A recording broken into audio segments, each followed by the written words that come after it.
something you said there, people want what they can't have, chase what moves away from them, only value what they pay for. It's like all these things are going off in my brain as far as like each one of those in my life has meant something to me. Those are simple things to say, but nobody really says that stuff like you do. Can you dive into those statements a little bit more? Why do we chase what we can't have?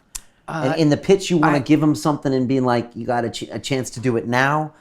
Tell me where all those ideas came from. So I heard this amazing program on NPR that really, this does exactly what I try to do for people, is it clarified something I didn't understand. And it was about drugs, right? And so they say, like, you think about heroin, you think about methamphetamine, you think about cocaine, you think about stimulants, why do those work, right? Because there are receptors for them pre-exist. So there's receptors for cocaine. So when you put cocaine into the system, it gets into the receptors and fires them, right? And creates, neurotoxins or whatever to be released and gets the result of. But why are those receptors there in our brain? Because our body produces that stuff, right? And so the receptors are there to receive whatever's in cocaine at some level. Just the manufactured cocaine oversaturates them. But the receptors are there because our body naturally produces those stimulants. And so in answer to your question, there's the condition.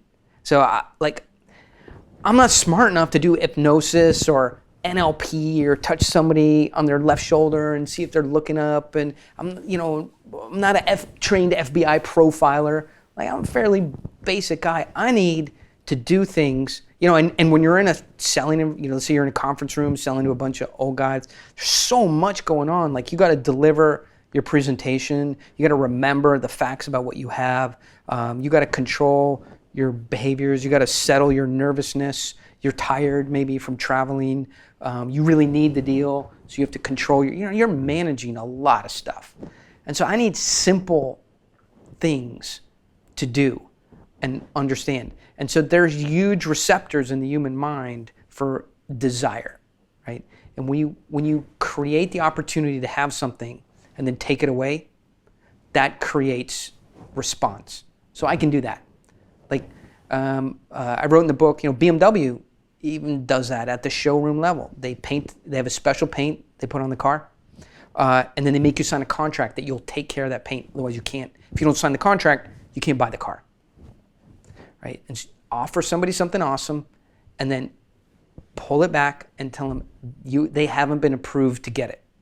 So the reason I love that is there's a very strong receptor in the human mind for that setup, and it's easy to do. Okay.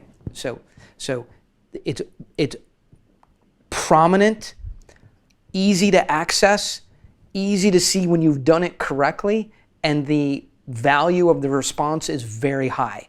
I think those are the reasons that I love it so much. Easy to do, simple to measure and manage, high value response, and whatever the other thing I said was. Right. Okay. And that's tell me this last one. Only value what they pay for.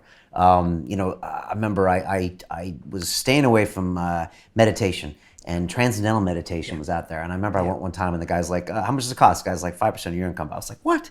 So I stayed away from it. And I remember I went back later, and I ended up paying something like $1,000 or something for this class. And to this day, I don't know if the value was there, but since I paid for it, I took it seriously, and I went through the course, and now I still practice it today. What do we learn from that? Yeah. So, you should have a cognitive psychologist on the show who actually understands how the synapses and chemistry. I'm a banker. I care about the brain, synaptic responses, chemistry of the mind to the degree I can make money with it. Right? But if I'm gonna spend time at work, I want to make money. That's my job. Okay. So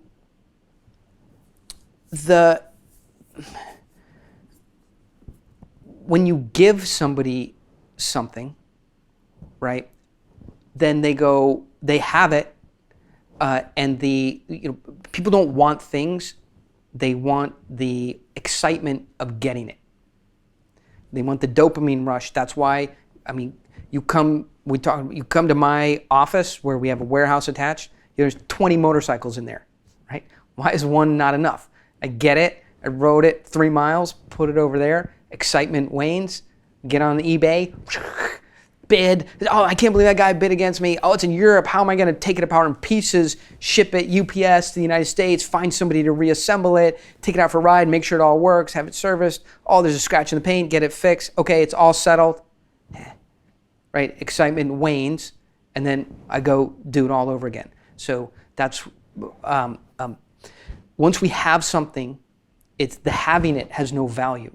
It's the experience of acquiring it that gives us lift, right?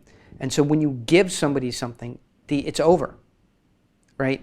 And you've ended the experience. And so when you, in the way that I use, people value that which they pay for. I don't always mean that they're writing you a check. I mean that they're paying with attention, by moving to the next step, by doing what you want them to do, and moving forward, and they're working in your system, right? So if you go in to present somebody, say an offer to invest in your company, and at the point that you give them that opportunity, say, if you write me a check for $250,000, I'll give you 5% of the company, right? You've given them that opportunity. And they go, thank you, that sounds great, send me the paperwork, we'll continue to look at this. If we have any more questions, we'll contact you, right? Because they have it, and the chase is over.